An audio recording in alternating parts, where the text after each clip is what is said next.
Hello everyone, welcome to my YouTube channel. UPSC ने vacancy निकाला हुआ है। इसमें आपका लेक्चरर का एंड पब्लिक प्रोसिक्यूटर का वैकेंसी निकली हुई है, जिसमें लेक्चरर में अलग अलग सब्जेक्ट में वैकेंसी निकली हुई है। तो इसमें मैंने यहाँ कुछ लिख रखा है, कुछ कुछ सब्जेक्ट, लेकिन और सब्जेक्ट में ही वैकेंसी निकली हुई है। और इसके बारे में हम डिटेल में बात करेंगे कि आपका इसके लिए एलिजिबिलिटी क्या है, एज लिमिट क्या रहेगा, सैलरी कितनी मिलेगी और सिलेक्शन कैसे होगा। तो इन सब बारे में हम डिटेल में एक एक करके डिस्कस करते हैं। सबसे पहले आपका 19 वैकेंसी है, 19 वैकेंसी है for the post of assistant public prosecutor in CBI.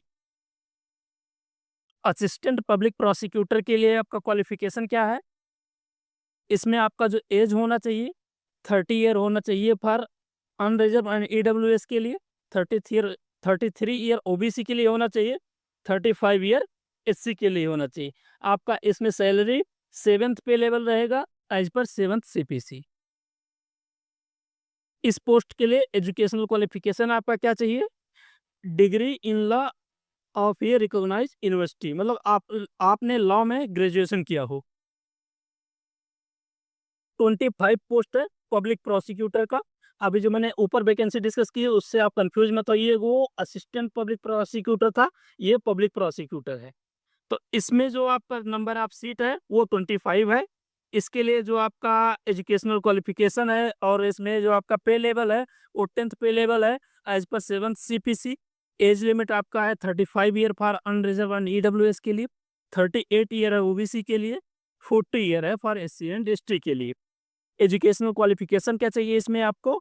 Degree in law of a recognise university, मतलब आपने ग्रेजुएशन किया हो लॉ में, साथ में आपका 7 ईयर का एक्सपीरियंस होना चाहिए कि bar in conducting the criminal cases. जो ये पोस्ट है ये सब परमानेंट पोस्ट है, गेजेटेड ए ऑफिसर की पोस्ट है। लेक्चरर की जो वैकेंसी है इसको हम सब्जेक्ट वाइज एक एक करके डिटेल में डिस्कशन करेंगे। तो सबसे पहले जो आपका बॉटनी सब्जेक्ट है इसमें जो लेक्चरर का पोस्ट है इसमें 8 वैकेंसी है। इसके लिए जो आपका एजुकेशनल क्वालिफिकेशन है post graduate in botany with BEd होना चाहिए। आपको पे लेवल कितना रहेगा? 9th पे लेवल हो रहेगा एज पर 7th सीपीसी। एज आपका 45 ईयर होना चाहिए। केमिस्ट्री सब्जेक्ट में लेक्चरर का 8 पोस्ट है। इसमें आपका जो पेमेंट है वो 9th लेवल का पेमेंट होगा एज पर 7th सीपीसी। एज 45 ईयर है। Educational qualification post graduate in chemistry with BEd होना चाहिए। इकोनॉमिक्स में लेक्चरर के लिए 2 वैकेंसी है। जो आपका इसमें पेमेंट सैलरी रहेगी वो 9th लेवल का रहेगा एज पर 7th सीपीसी। एज लिमिट आपका 45 ईयर है। एजुकेशनल जो आपको क्वालिफिकेशन क्या होना चाहिए इसके लिए? Post graduation in economics with BEd. Lecturer in history 3 vacancy है। इसके लिए जो आपका पेमेंट होगा वही 9th लेवल का रहेगा 7th सीपीसी के हिसाब से। एज लिमिट आपका 45 ईयर है। एजुकेशनल क्वालिफिकेशन आपका पोस्ट ग्रेजुएट हिस्ट्री में होना चाहिए, साथ में आपका बीएड होना चाहिए। होम साइंस सब्जेक्ट में आपका लेक्चरर के लिए 1 वैकेंसी है।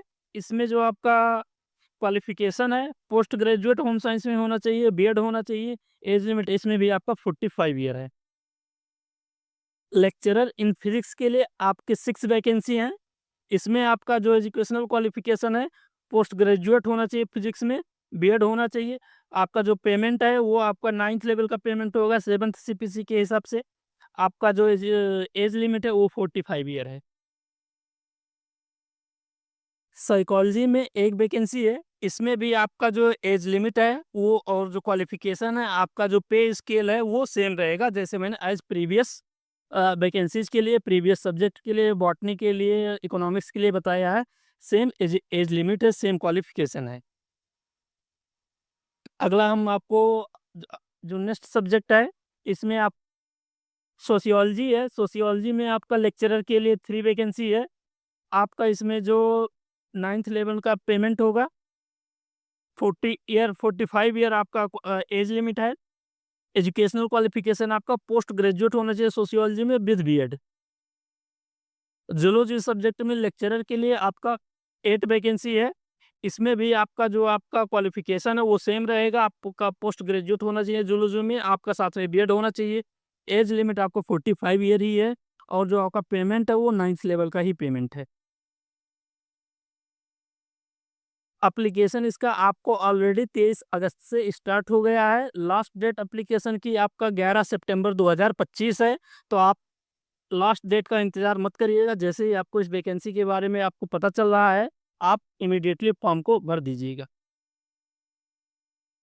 सिलेक्शन कैसे होगा आपका? तो जो selection is made by only interview और by recruitment test followed by interview. मतलब आपका अगर सफिशिएंट नंबर ऑफ एप्लीकेशन आ गया है तो आपका टेस्ट होगा। अगर बहुत ज़्यादा एप्लीकेशन नहीं आया तो आपका ओनली इंटरव्यू होगा। और ये टोटल आपका जो आप एकेडमिक रिकॉर्ड सबमिट करेंगे वो 100 मार्क्स के हिसाब से काउंट करके आपको इंटरव्यू के लिए शॉर्टलिस्ट किया जाएगा। एप्लीकेशन फ़ी कितना लगेगा आपका? तो इसमें बहुत ही नॉमिनल फ़ी है, ओनली 25 रुपीज़ लगेगा फॉर्म भरने का। आप अप्लाई कैसे करेंगे इस वैकेंसी के लिए? तो आप यूपीएससी की वेबसाइट पे जाके क्लिक करेंगे ये लिंक को, और इस लिंक को मैं डिस्क्रिप्शन बॉक्स में भी डाल दूँगा, वहाँ से भी आप जा सकते हैं, या आप यूपीएससी की वेबसाइट पे डायरेक्ट भी जा सकते हैं और वहाँ फॉर्म भर सकते हैं।